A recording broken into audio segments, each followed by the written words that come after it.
आज हम लोग बातचीत करेंगे कि बंगाल में राम कथा का क्या स्वरूप था, कब से राम कथा का लेखन शुरू होता है और उसका बंगाल की संस्कृति पर, रहन सहन पर, जीवन पद्धति पर क्या प्रभाव पड़ा है, या यदि कम पड़ा है तो क्यों कम पड़ा है। इस बात को लेकर के हम लोग सोचेंगे। इसी चीज़ पर आज बातचीत की जा रही है और मैं समझता हूँ कि ये थोड़ा ज़्यादा ही उपयोगी होगा, आज के संदर्भ में ज़्यादा प्रासंगिक भी होगा और बहुत से ऐसे प्रासंगिक पहलू को उठाने की चेष्टा की जाएगी जो तमाम प्रकार के राम विषयक विवादों को भी कहीं न कहीं हल करते हैं, उसका विकल्प देते हैं। तो इसके बारे में हम लोग विचार करेंगे, है ना। तो ऐसी स्थितियों में हमें देखना है कि इस राम कथा का जो स्वरूप है बंगाल में, वह 15वीं शताब्दी में ही शुरू हो जाता है और कृतिवास ओझा ने एक श्री रास पांचाली की रचना की। पांचाली का अर्थ आख्यान काव्य से होता है और वह पूरा आख्यान राम के ऊपर निर्भर कर रहा है। तो ऐसी जो राम कथा की शुरुआत 15वीं शताब्दी में हो रही है, यद्यपि इसका प्रकाशन जो है वह जो है श्री रामपुर के मिशन प्रेस से 1803 में हुआ, तो प्रकाशन की बात है। लेकिन जिस तरह से पहले प्राचीन पोथियां लिखी जाती थीं वो 15वीं शताब्दी में हो गई थी और यह एक विचित्र किस्म का वो था, राम कथा थी जिसमें एक लोक जीवन भरपूर भरा पड़ा है, जिसमें एक जातीय संस्कृत भरी पड़ी है, जिसमें पर्यावरण का बहुत कुछ प्रभाव है। इन तमाम चीज़ों को लेकर के देखा जाएगा कि किस तरह से जो है यह राम कथा पूरे बंगाल को अद्भुत रूप में प्रभावित की। और ये जो है संस्कृत के जो आध्यात्म रामायण है और अद्भुताचार्य का जो रामायण है उससे भी प्रभावित है, लेकिन इसके बावजूद भी इसमें एक अपनापन है। वाल्मीकि के राम कथा के आधार पर ये जरूर चलता है, लेकिन इसमें एक वैचित्र्य है, एक नाटकीयता भी बहुत है। अब सबसे बड़ी चीज है कि इसमें कुछ नई उद्भावनाएं हैं। यदि हम तुलसी के रामचरितमानस के आधार पर देखने की कोशिश करें तो बहुत सारी कथाएं जो हैं, या जो वाल्मीकि रामायण के ही आधार पर हम देखें तो वह अपनी निजता लेकर आती हैं और यह निजता जो है वह अपना वैशिष्ट्य रखती है। आप देखेंगे, मैं बहुत बाद में चलकर बताऊंगा कि जब अनसुईया के पास सीता पहुंचती हैं तो किस तरह से वो अपने जन्म कथा के बारे में बताती हैं, जो अद्भुत रूप से एक लौकिक यथार्थ को हमारे सामने प्रस्तुत करती है। तो इस चीज को देखा जाएगा, ये बात की बात है। लेकिन अभी हम देखें कि इस कथा के आरंभ होने पर जो वाल्मीकि के कवि होने की जो लोक कथाएं हैं उसके रूप में भी हम एक देखें तो एक नवीनता देखते हैं। अभी तक क्या था कि वाल्मीकि के बारे में ये भी कहते हैं कि डकायत थे और बहुत लोगों की हत्याएं करते थे, परिवार पालने के लिए, पोषने के लिए चोरियां, डकैती आदि कर रहे थे। लेकिन रत्नाकर जो है, जो डकैत है, परंपरा से हम देखते हैं, वाल्मीकि रामायण से लेकर तुलसीदास तक भी देखते हैं कि उसमें सप्त ऋषि आते हैं और सप्त ऋषियों को ये बांधते हैं, पकड़ लेते हैं।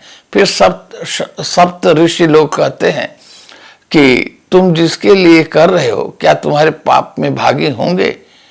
ठीक है, तुम मुझे बांध दो, लेकिन जाओ अपने घर सबसे पूछ लो, माँ बाप से, भाई बंधु से, सबसे, पत्नी से, कि क्या तुम्हारे पाप में भागी होंगे? तो रत्नाकर या वाल्मीकि जो जाते हैं और जब पूछते हैं तो वहां लोग कहते हैं कि पाप तुम कर रहे हो, मैं क्यों भागी होऊंगा? पालने का कर्तव्य तुम्हारा है, पालन कर रहे हो। आते हैं, उनको उनका मोह भंग होता है और वो क्षमा मांगते हैं, और तब फिर सप्त ऋषियों ने उन्हें एक ऋषित्व का वरदान दिया और इस रूप में उनमें एक काव्य प्रतिभा उत्पन्न होती है। तो ये जो चीजें हैं, और उसके साथ ये बताया जाता है कि एक दिन एक निषाद जो है, वो एक बधिक जो है, एक मैथुन युक्त कामाशक्त चक्रवाक पक्षी को मारता है बाण से, और जो चक्रवाकी है, चकई है, वह घनघोर विलाप करती है। उस विलाप से आर्द्र होकर कवि के हृदय में एक छंद फूट पड़ता है। तो वहीं से उसके भीतर काव्य शक्ति प्रारंभ होती है। अब यहां जो है, जो इस श्रीरास पंचाली लिखने वाला जो कवि है कृतिवास, वह एक दूसरी घटना बताता है कि ब्रह्मा आते हैं और उससे कहते हैं कि जिसके लिए तुम पाप कर रहे हो क्या उस पाप के वो भागी होंगे? और विधाता खुद कहते हैं जाओ पूछ कर आओ, पूछ के आते हैं, और अंत में वही स्थिति होती है। यहाँ सप्त ऋषि नहीं है, यहाँ स्वयं विधाता है, और फिर उनको काव्य शक्ति देते हैं और इस प्रकार वो रामायण लेखन का काम करते हैं। ये स्थिति है। और हम देखें कि एक विचित्र बात है कि वाल्मीकि प्रतिभा में कविवर रविंद्रनाथ ने कुछ अलग मीमांसा की है कि ब्रह्मा ने नारद को भेजा और वाल्मीकि से कहा कि जाओ कह दो कि वो रामायण लिखें। तब उन्होंने स्वीकार किया, और स्वीकार करने के बाद उनको चिंता होती है कि मैं तो नहीं जानता कि राम कहाँ पैदा हुए, कौन थे, उनके माँ बाप कौन थे। मैंने स्वीकार कर लिया, लेकिन इस राम कथा का लेखन मैं करूंगा कैसे? चिंता व्यक्त करते हैं। उस समय नारद आते हैं और आकर के कहते हैं ऋषि क्यों याद किया? तो उन्होंने ऐसी बात कही कि समस्या यही है कि मैं नहीं जानता हूं, कह दिया कि राम कथा लिखूंगा, लेकिन रामायण लिखने से पहले राम के बारे में जानना तो चाहिए। तब उन्होंने जो कहा था वो बड़ी ही प्रासंगिक और बड़ी मानवधर्मी बात है। उन्होंने कहा हे कवि, तुम्हारी जो मनोभूमि है वही राम का जन्म स्थान अयोध्या है, तुम जो रचोगे वही सत्य होगा। अब यह बड़ी समस्या है कि राम की जन्मभूमि आज के विवाद की अयोध्या है कि उस कवि के हृदय की अयोध्या है, और उस हृदय में राम पैदा हुए हैं। उसी हृदय में दशरथ, कौशल्या, सुमित्रा, कैकेयी, भरत, लक्ष्मण, शत्रुघ्न सब पैदा हुए हैं। तो ये जो मनोभूमि में या अनुभूतियों में, कवि की अनुभूतियों में राम के जन्म का विवरण है, यह अद्भुत कल्पना है कवि की। इसमें न विधाता का कोई भूमिका है, न इसमें सप्त ऋषियों की कोई भूमिका है कवि के मनो हृदय की। और यूं तो कविवर रविंद्रनाथ ने नारद का विशेषण ही अलग ढंग से किया है। नारद को जिस रूप में उन्होंने बताया कि हमारे यहाँ लोक नाट्यों में या इधर उधर नारद को एक नाटकीय रूप में दिखाया कि सितार बजाते हुए एक भिन्न किस्म से बोलता हुआ एक व्यक्ति इधर उधर झगड़ा लगा रहा है, समाचार दे रहा है, संवाद दे रहा है, लेकिन नारद वो नहीं है। नारद नर और नारायण के बीच के संवाद हैं, और यह संवाद मनुष्य की सोच में ही निर्मित हो सकता है। यह संवाद मनुष्य के सोच का संवाद है, वह किसी के द्वारा दी हुई सूचना नहीं है।